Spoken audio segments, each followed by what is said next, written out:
Like many who come to the Great Ocean Road, I hadn't realised how much incredible produce the region has to offer. It really isn't just seafood. There's dairy, vineyards, breweries and, of course, fresh vegetables. Hi, Tobin. Hi, Emma. How's it going? Good, thank you. How are you? Good, thank you. Welcome to my garden. No wonder incredible chefs like Tobin Kent call this place home. His restaurant, Moona, has this wonderful garden and it has inspired me to celebrate vegetables. I have chosen to put together a festive plant menu and will be assisted by my friend and author Zaslavsky and her take on a Georgian classic Christmas Badrijani. And we'll finish with a decadent choc cherry veganetta. I've been set a vegan challenge for this Christmas and I've called in the big guns. My friend Zaslavsky is going to join us in the kitchen to help me create a beautiful menu for this Christmas. Got her book here, In Praise of Veg. It is an amazing tome. I love it. Oh, there she is. Emma Happy festive season. Thank you so much for coming in and we're going to celebrate our veg today. And what are we doing, Alice? What are we doing, Emma Dean? This looks festive. Have you got the pink bookmark on the recipe? I love it. What a coincidence. I know, what a coincidence, huh? Yeah. Yeah. Good choice. I'm really you. glad that you chose the recipe today. I did choose the recipe and I'm really today. glad with the recipe that you chose a Georgian one. I know. So what is a Georgian Christmas for you? Well, Georgia is an interesting place because it is in between worlds. It's on the spice trail, so it's got a real sense of the Middle East and there's an Indian, curry spice mix through it as well. But there's also the Russian influence. So we have Russian New Year, which is Novy God, and that's like our Christmas. So we've got a tree, but it's not a Christmas tree, it's a New Year's tree. And we've got Father Frost, but he's not anything to do with Christmas. He's more like the winter frost coming through. So good. So okay. good. So let's do it. Honestly, there's so many awesome dishes to choose from in this book, but I couldn't go past this traditional Georgian dish which features walnuts, spices and eggplant. The hero here is eggplant. Great. Nice and meaty, silky, slippery, soft. Delicious. So when you are picking a good eggplant, look for glossy skin and firm flesh. Look at that. It's got to feel good. Yeah, it's got to feel good. That's right. And look attractive. Yeah, and the top shouldn't be sort of discoloured. It should be nice and vibrant green. Cut them lengthwise into strips about 1/2 centimetre wide.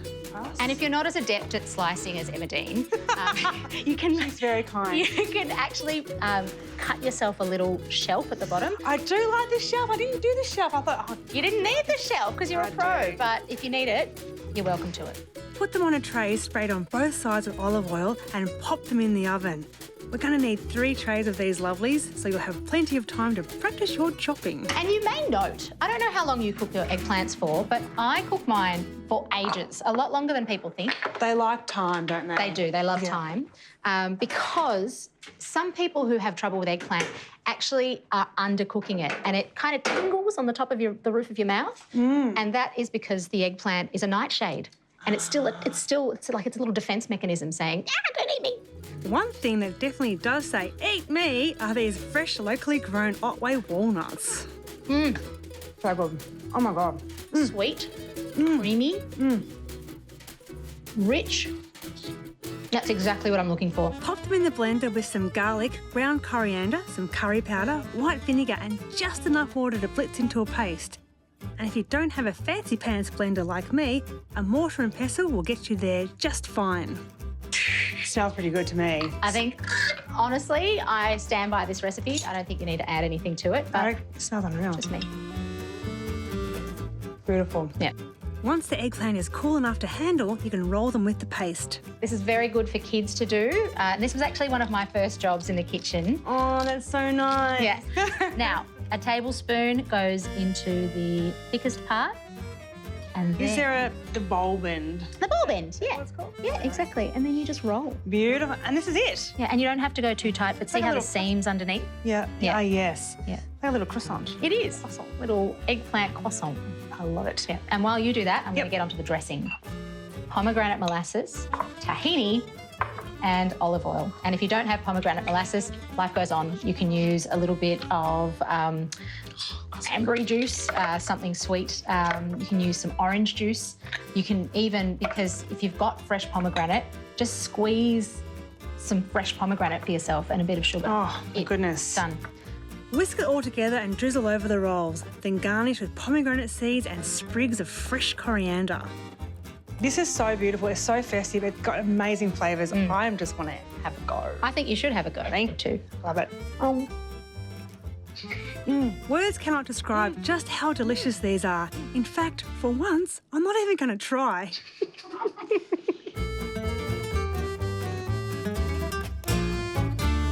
I love this dessert. It uses 4 or 5 ingredients. It's really simple to make. It's delicious, happens to be vegan, and everyone will be asking you for it all the time. We're going to use a panoply of Panna products to make a dessert that is easy as it is delicious. I got my loaf tin here lined with eco wrap. It's made from plants. I've got plant-based wrap as well. Pop it down and just scoop out the frozen dessert. Now, I pop it in the fridge 20 minutes before you do this, and then it'll be easy to work with.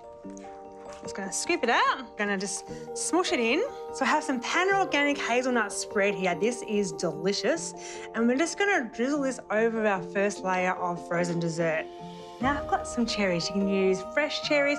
I'm using my pickled cherries here. A little bit of zing, just a little layer. I love plant-based food, but I often feel vegans get shortchanged when it comes to dessert. But in every layer, we're building a symphony of flavour and textures that is super fun to construct.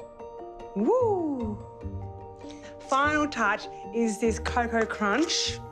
Just going to sprinkle that on nice and liberal. We want to have a really lovely, it's like a base. It's like your biscuit crumb, but it's delicious cocoa crunch instead. Once you have all your layers, pop it in a freezer for at least 6 hours. All right, so we've got our frozen dessert here. Look at this, it looks fantastic. Moment of truth.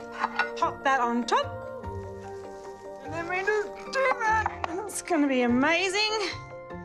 Then we just lift it out. And then we've got our incredible, you can see all those layers. Decorate it any way you like. I'm using macadamias, some Panna organic hazelnut chocolate. I love this chocolate because you get shavings of chocolate and hazelnut. See the real hazelnut in there? Add a few cherries and some shards of Panna organic milk chocolate that I've melted and tempered. Serve this on the dinner table. All your friends will love it, including the vegans.